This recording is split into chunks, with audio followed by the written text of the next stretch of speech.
কেমন আছো খোকা? বাড়ি ফেরার পর থেকে আজ এই কথাগুলো বড্ড কানে বাজছে অনেকের।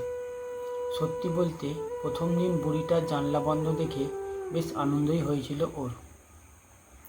প্রতিদিন সকালে অফিস যাওয়ার সময় আর ক্লান্ত হয়ে বাড়ি ফেরার পথে ভাঙাচোরা জানলাটা দিয়ে কেমন আছো খোকা শুনতে শুনতে ও অত্যন্ত বিরক্ত লাগতো। তাই শেষ দিকে কখনো বাধ্য হয়ে একটা ভদ্রতার হাসি হেসে অথবা ইচ্ছে করে ফোন কানে নিয়ে শুনতে না পাওয়ার অভিনয় করে বুড়িটার বাড়ির সামনে দিয়ে বেরিয়ে যেত অনেক। কিন্তু আজ প্রায় দিন দশেক ধরে ওই জানলাটা বন্ধ দেখে মনটা কেমন যেন খচখচ করছে। তাই রাতে খাওয়ার পর হঠাৎই অনেক মাকে জিজ্ঞেস করলো, বুড়িটা সরি দিদাটা কেমন আছে গো? অনেকদিন দেখতে পাই না। সে কি রে, তুই ওর খবর নিচ্ছিস?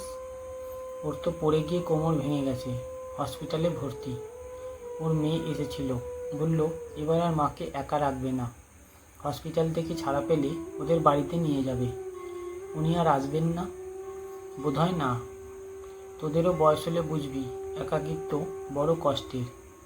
বুকের ভেতরটা এর আগে কখনো এভাবে মোচড় দেয়নি অনেকের।